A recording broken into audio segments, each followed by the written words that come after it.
Biologically, sex is designed for one main purpose: procreation.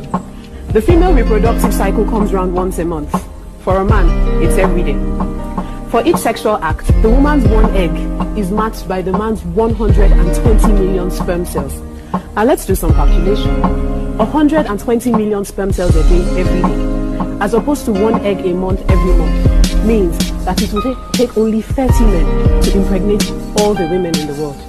This points to one clear fact: a man is, by nature, polygamous. Monogamy and fidelity are unnatural situations promulgated by religious beliefs and social pressures. It's a known fact that women, for the most part, are more emotional than men. But because a man is visual and logical in nature, for him, it's just a physical release that's got nothing to do with love. A man loves his woman by protecting and providing for her. Biologically. Excuse me. All right, Shalom. First and foremost, I'd like to give all praises, honor, and glory to Yahweh, Bahashem, Yahushua, Bahashem, Kakadash, and double honors to the elders and apostles of Great Millstone who rule well. Peace, love, and salutations to the hopeful elect.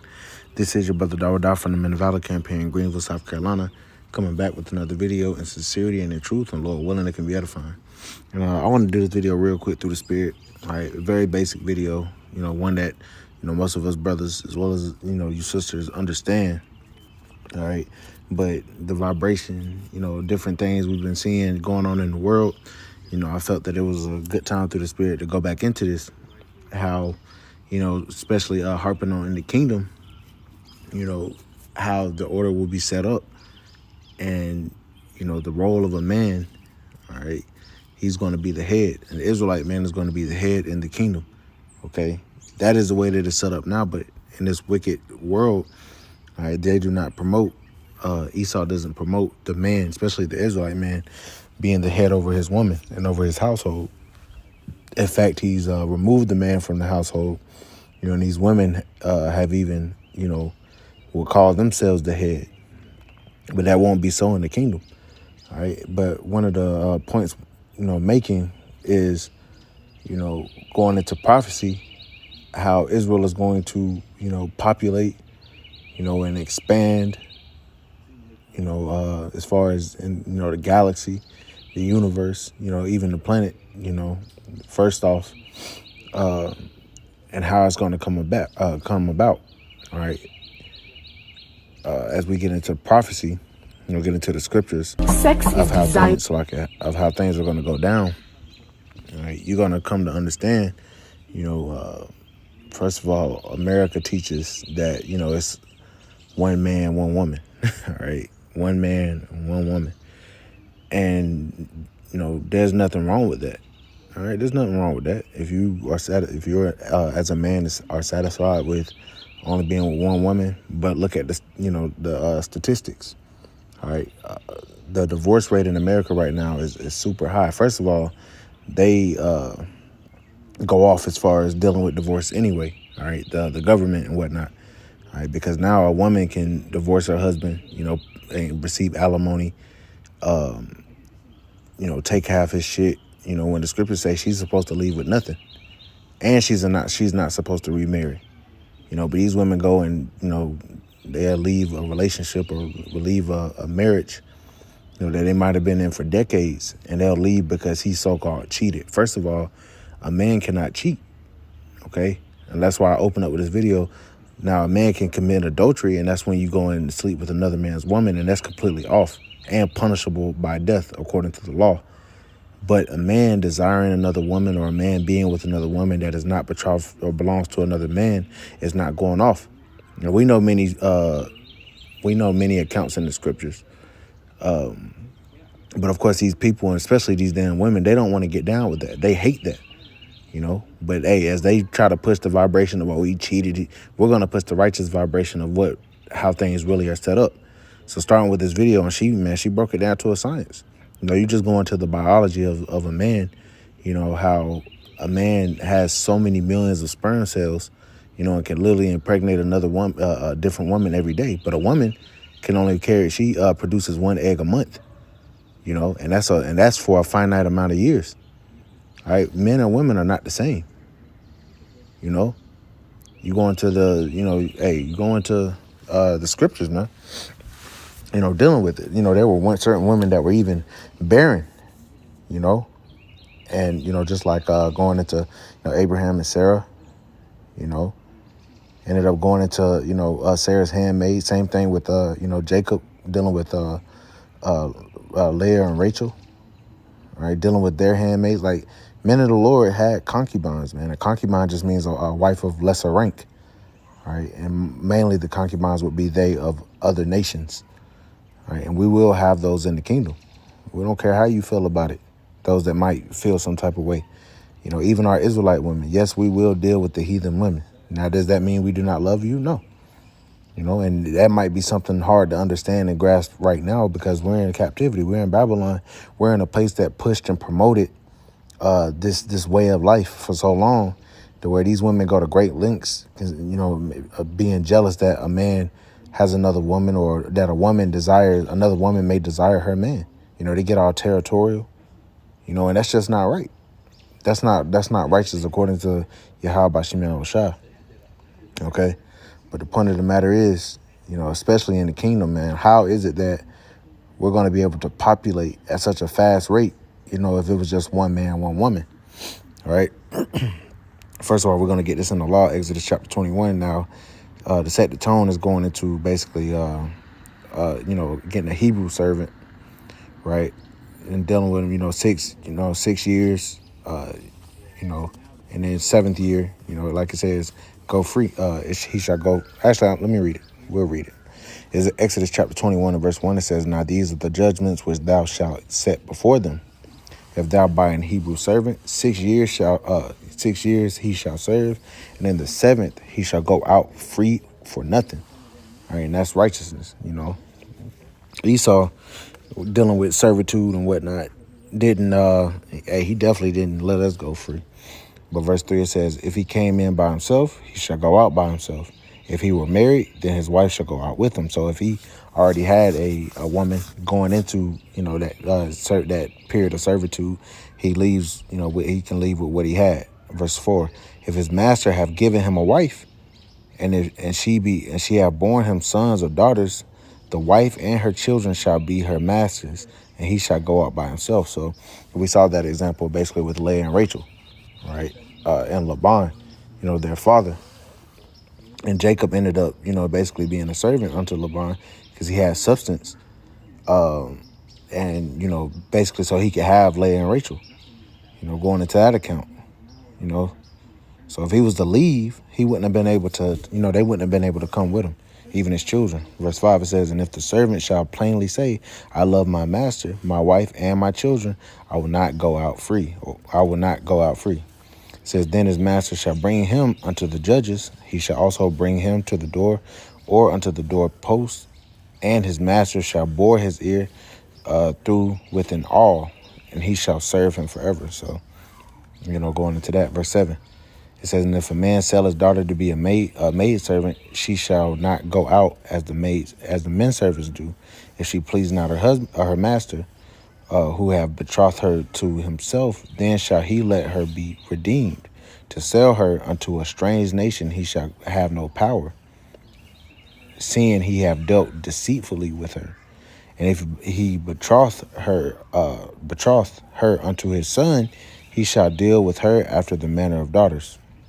If he take him another wife, her food, her raiment, and her duty of marriage shall he not diminish." So this is plainly in the law, So, I went into the whole account, but the point I wanted to get, just to get the meat of it, going into verse 10, if he take another wife. So right there, if the Lord wasn't down with a man having another wife, he would plainly say, "Thou shalt not have another wife," like the scriptures speak about, not dealing with your neighbor's wife, committing adultery. All right, so you could have another wife, and many of our forefathers had multiple women. Even the line of Israel came by way of 4 women, not just one, and that's the 12. The 12 tribes, right? So the Lord is all right with it. That's how he set things up. Even King Solomon had 1,000 wives. King David had many wives. There's certain, different men in the scriptures who had a lot of children, and that's what really builds wealth. So this sentiment that these people in America push, so, you know, for a man to want another wife, that is frowned upon, and it's illegal. It's illegal in America for you to legally have 2 wives, but it's legal for a man to be with a man. That shows you how ass backwards this place is, all right? And what we're about to go back to, all right? And brothers feel it through the spirit, man. You know, and it ain't just about having women, but we as men, knowing the law of the Lord and knowing, you know, how things ought to be, you know, it's depressing. You know, seeing you gotta, you know, you dealing with a woman, you know, you're gonna be looking at that girl or trying to go through your phone or seeing if you so-called cheating or leaving if you dealt with another woman. You know, it's hell here, man. All right, but in the righteous kingdom that we're seeking, you know, you know, things are going to go back exactly to how the Lord set it up. Isaiah chapter 4 and verse 1. And then that day, 7 women shall take hold of one man. 7 meaning completion. So not just one woman, you know, seven women taking hold of one man, saying, we will eat our own bread and wear our own apparel. Only let us be called by thy name to take away our reproach. So we know going into Jacob's trouble. Let's lock it real quick.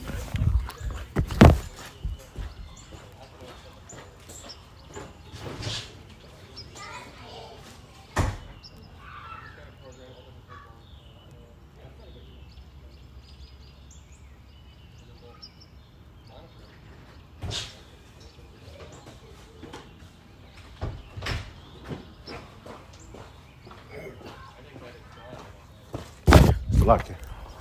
But we know this to be going into, you know, Jacob's trouble, and it's even going to translate into the kingdom, right? Because these women, you know, everybody's going to be so through out here that they're going to want to take hold of man at, you know, as far as being protection, or being their protection. Like the scriptures say, a man shall be a hiding place from the wind and a covert from the tempest.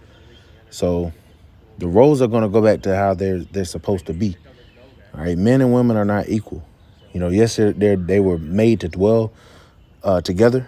You know, the woman was created to serve the man. And, you know, they try to throw those buzzwords like misogynist and, you know, you hate women. No, we don't hate women. We love women. But we hate women that are out of order, you know. And whenever you bring out this point of a man being able to have another woman, what they'll try to say, oh, well, a woman can be with another man. No, it's not meant to be like that. You know, you can't pair bond. You know, you got a bunch of different seeds being all up in you, man, that you hold the DNA of every man that you know, shoots off in you. That's not so with a man. You know, as a saying in the world, the man is the hammer and the woman is the nail.